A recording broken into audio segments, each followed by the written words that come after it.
Now continuing at the sealed door, so let's just go to the temple and see what's going on. Temple of Water, which is quite appropriate name, because I already have gotten the wind and fire crystals.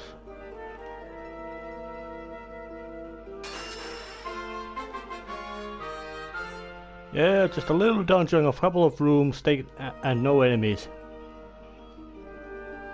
Well, but except it ain't over that easily. There's a little task to be done of delivering it to the north. And I did turn off the random encounters. Just because actually I didn't. There's a new group of enemies here. Oh yeah.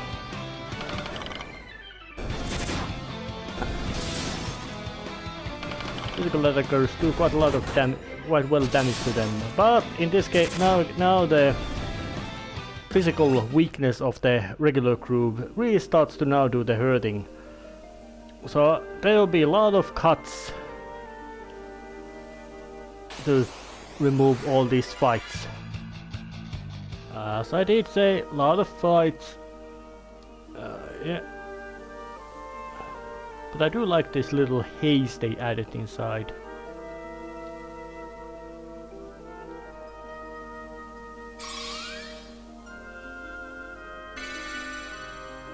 I do like to, and sometimes it's good to show what kind of things there are in this cave to be facing.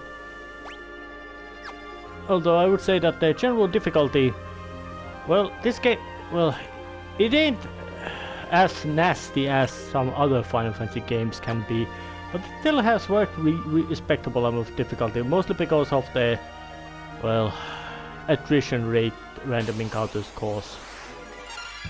Well, yeah, that was it. Attrition rate caused by these random battles, especially because they are so numerous, is quite hard, or better say quite big. And it just gets worse the further you get into the game.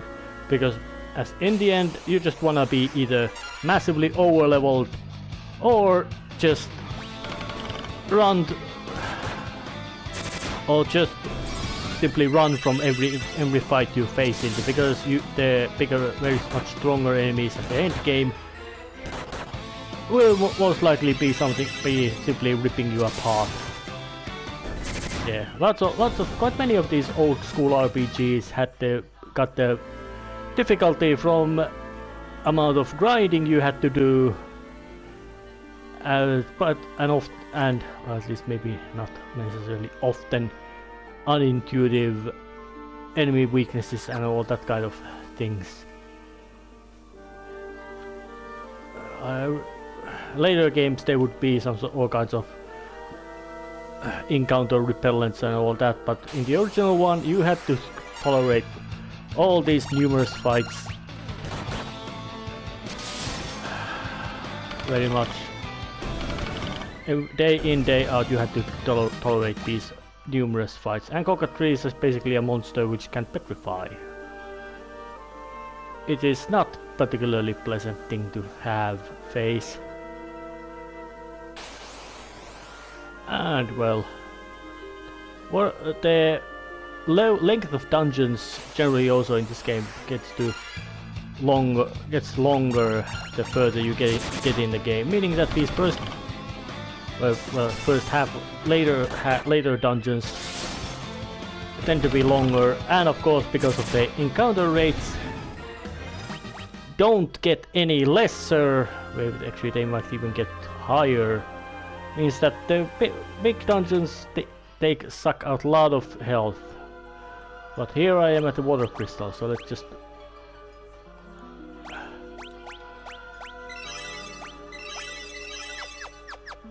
prepare all the magics. And here's the water crystal.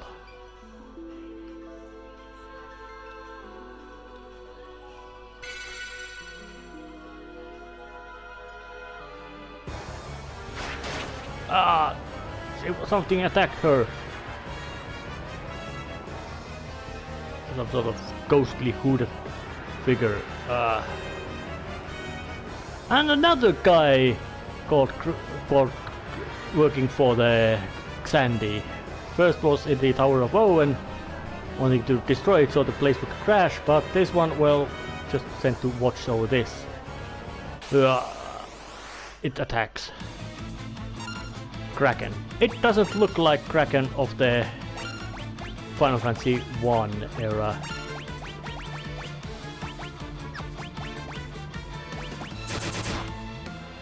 But it becomes very much quite like how you normally would fight it. Yeah, it uses ice magics.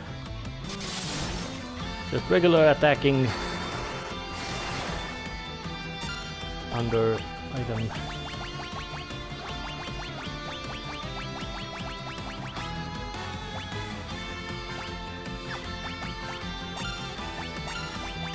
Trying to make use of the regular attacks. Yeah, physical attacks are always reliable methods of attack, except when you have to be mini or frog. And those moments were actually very few and lucky at the much more beginning of the game.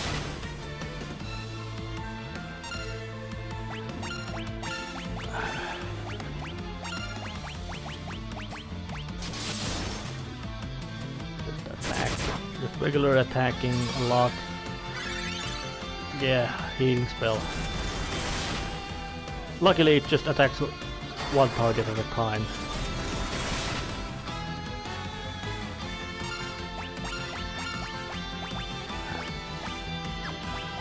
Bring out the poison spell, let's hope can I get actually any of the...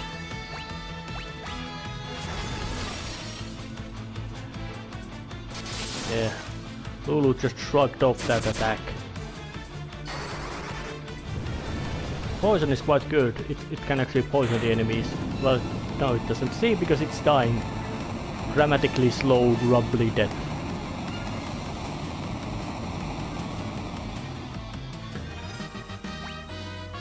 Yeah, job levels growing up and all that.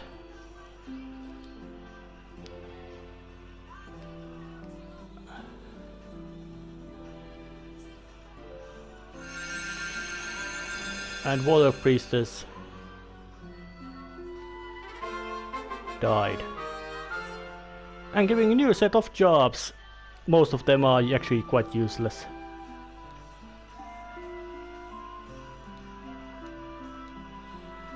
Another dramatic death, but this time actually much more impressively dramatic. I know. Returning the light to the crystal does something very, very, very powerful.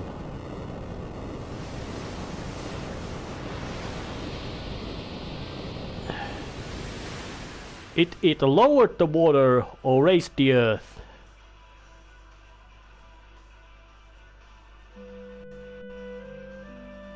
And apparently people who had been petrified did not notice anything, that the world had been sunk beneath the ocean.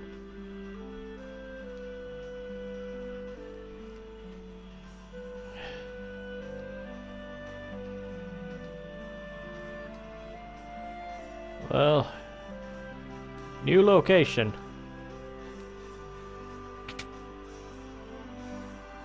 So what is going on in this place? Let's have a chat with all these people. Oh yeah. And apparently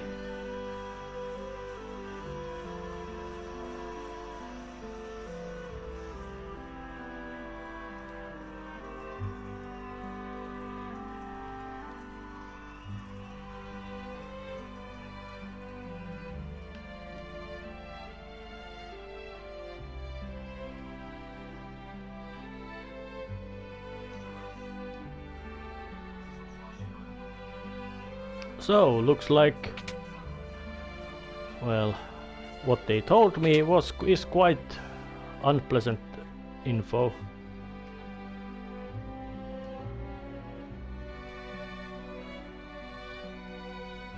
Oh, yeah. So there's this guy called Goldor living behind a bog.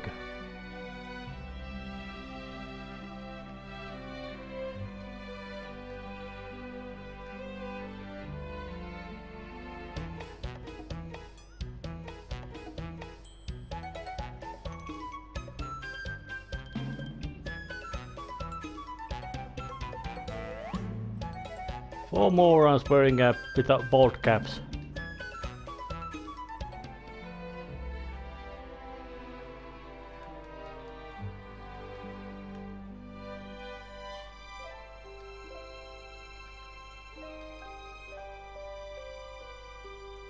Well, there was plenty of blabbermouths around there.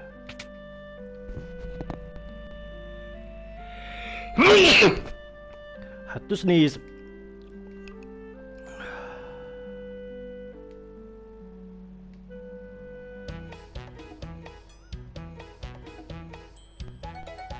Oh, those guys again.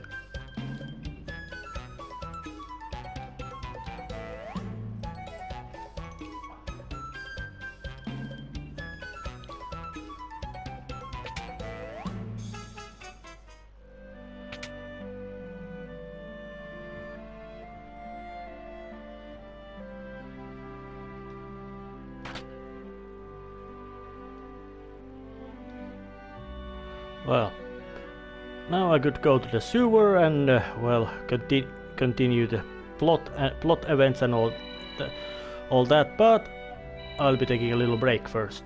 Well, there's the boat, so let's just try to take it. Yep, that's a chain, can't take it. So let's just go and check out what's that mansion and swamp they mentioned about. So let's just go take a little walk over there. It's a down and little bit of circle, easy to find from here. Now, they was mentioned about some sort of swamp which guards this place, so let's just go and walk right over it.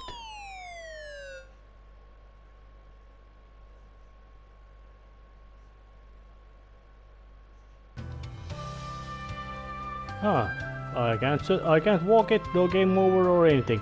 So let's just go back to the Chocobo forest, handily over here, giving me access to right around this little piece of continent, where there would be. There would be another Chocobo forest over there. And Chocobos can also cross rivers and all that kind of little things. All kinds of little ground pieces to cover, and if you would go really far north up here, there would be this ominous lookingly narrow mountain pass with these little things.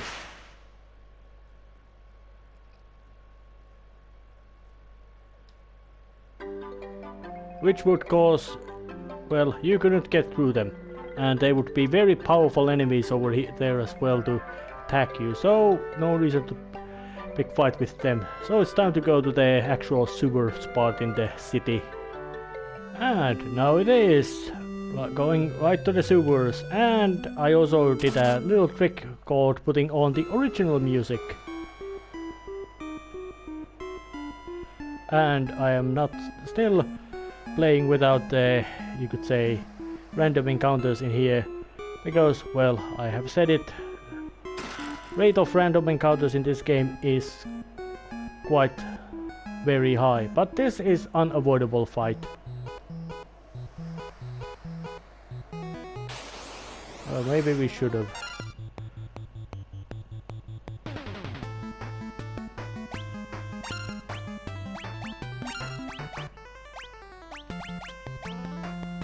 Oh yeah, I think this is the biggest enemy encounter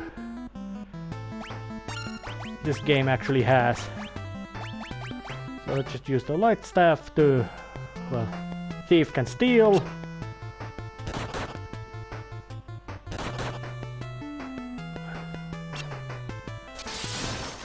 And now it hits one of them dead, and now they...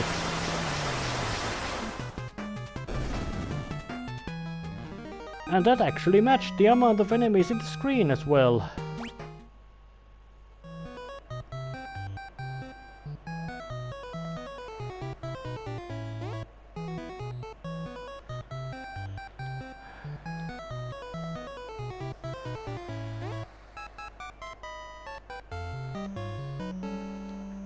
Well, at least those morons, or at least those fellows actually do know how to, when something is better than they are.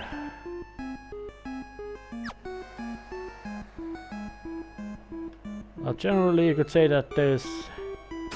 Well, this was a secret little side door.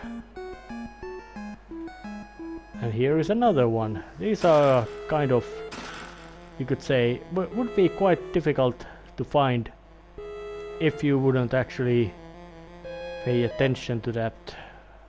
But still getting forward.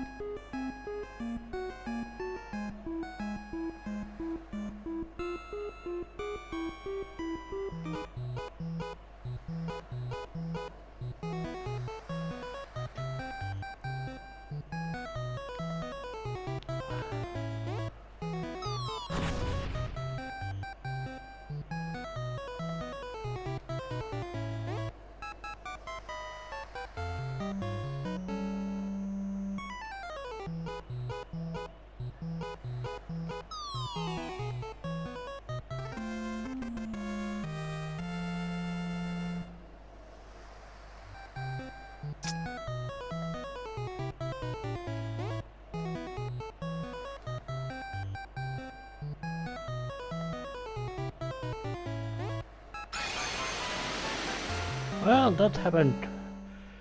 That trip was much less painful than expected, so it's now time to head to the Goldorf mansion, which will take a little bit of a skipping.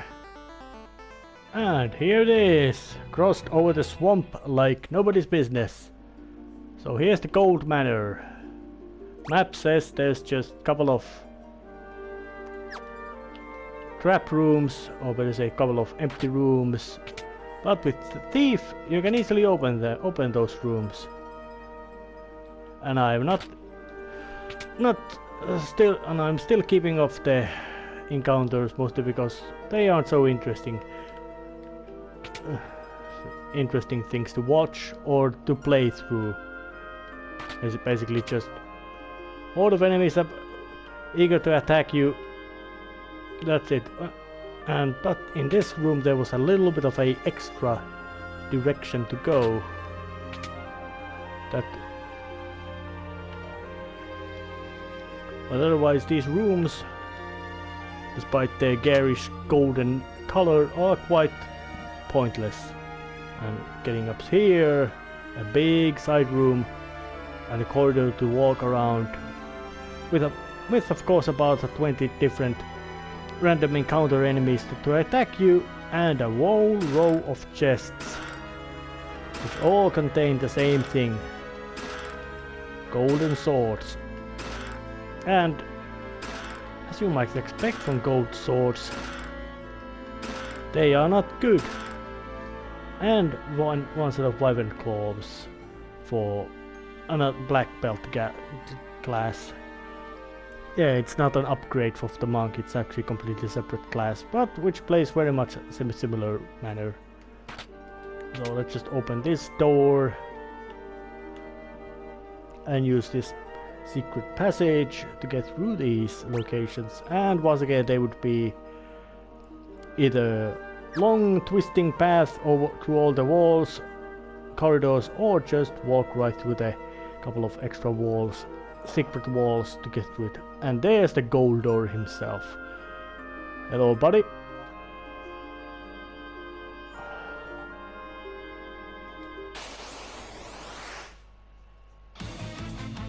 Well, there's the guy. Yeah, take it. Oh, I'm gonna take your crystal real hard too.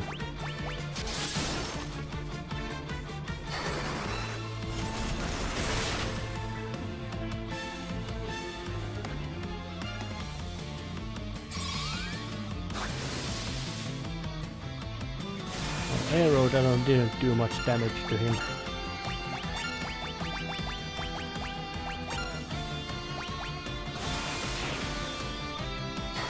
Well, he's just doing basic magic attacks. Fire didn't do much damage. Steel doesn't seem to work. Well, physical attacks seem to do quite good damage.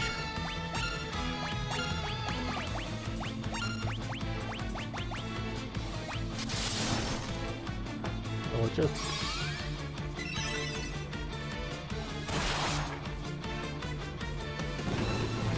Oh yeah, he's doing a silence to character which doesn't do any magic at all, so he wasted a turn. Which is a good thing for me that it wasted a turn. And it also can do some physical attacks. Just one target attack, so it is not that scary. And if I remember right, poison attacks poison doesn't work either.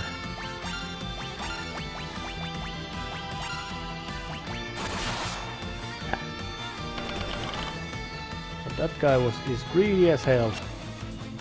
Confused. One very unpleasant spell to be facing. Anytime, anywhere.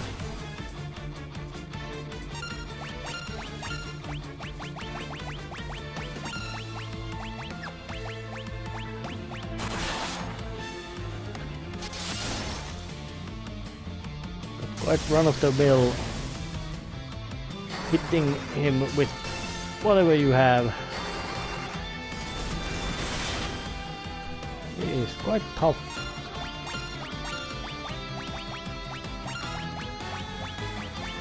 So focusing on the physical attacks and healing seems to be the trick.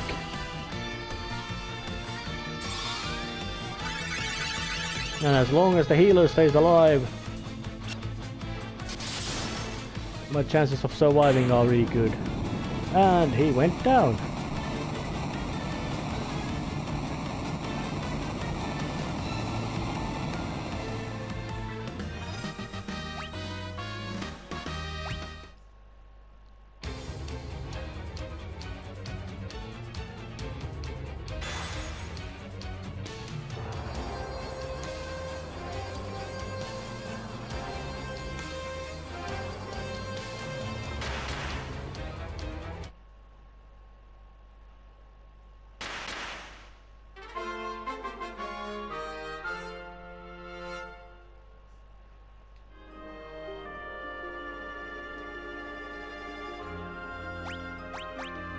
Well,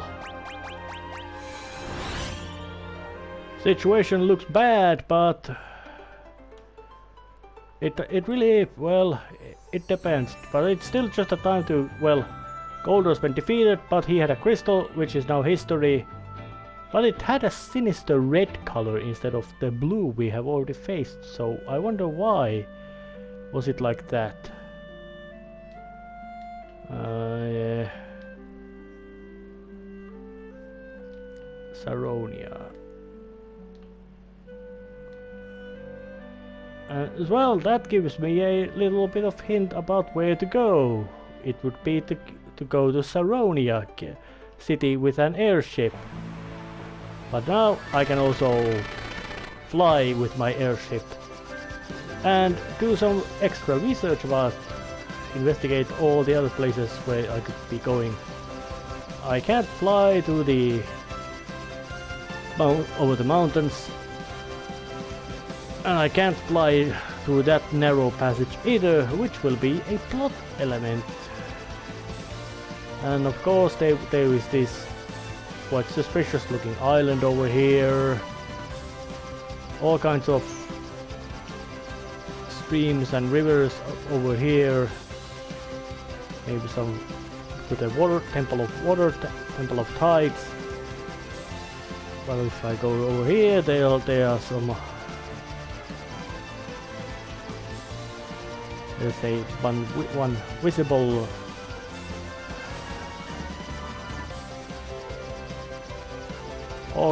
There's this area which looks almost like a maze of all kinds of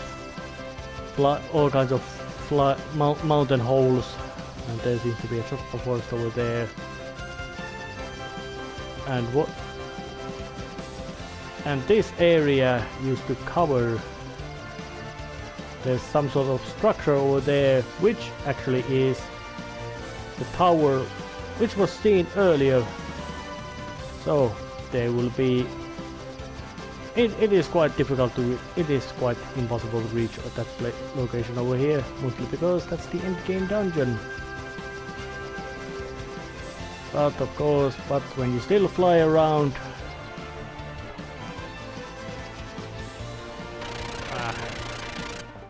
there's City of Duster. Yeah, high winds, I already know that. Geomancer spells, they are actually quite useless.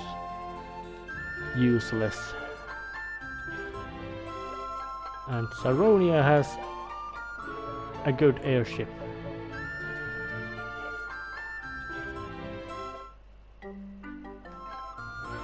Oh yeah, and you can listen to game's music through talking to all these cheerful folks who are literally quite cheerful.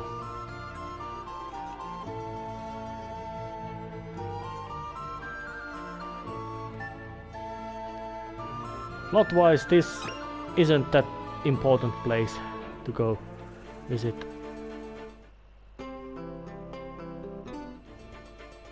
Yeah, they give a little bit of exposition about things this game has. Nothing particularly big, impressive, or maybe you could say important.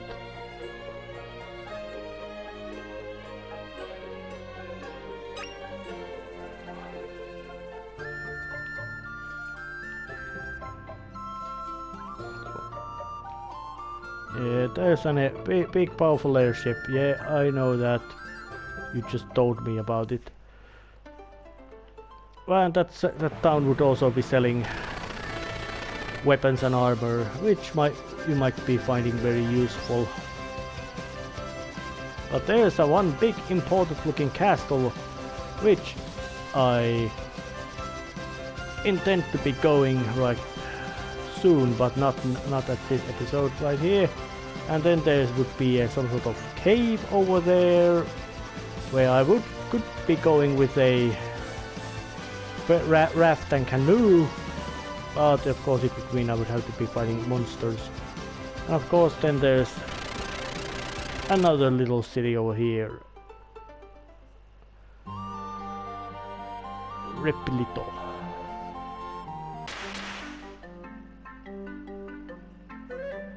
City of Summoners. They know summon magics. You can get the summon magics around here.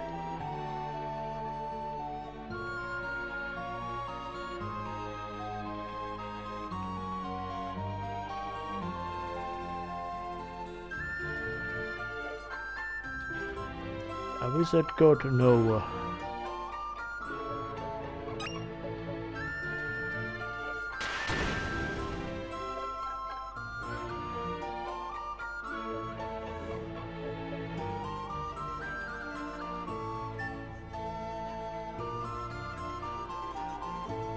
Oh yeah.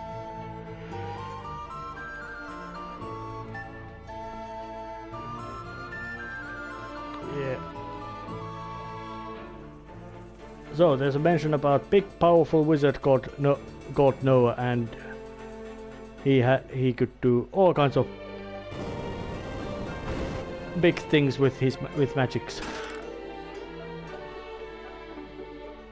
And there's that guy tells about secret location you can find valuable stuff.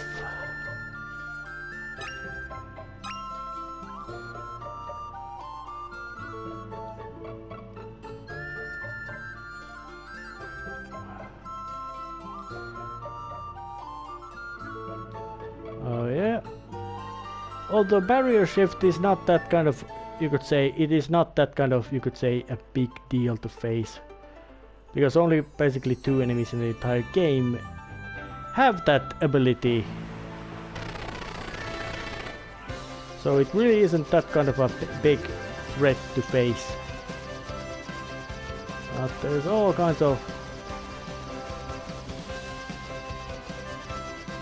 difficulties around here, and there would be another cave in here as well. So there would be quite a few unexplored locations in the world map, but it will be matter of next time. I'll see you then. See ya.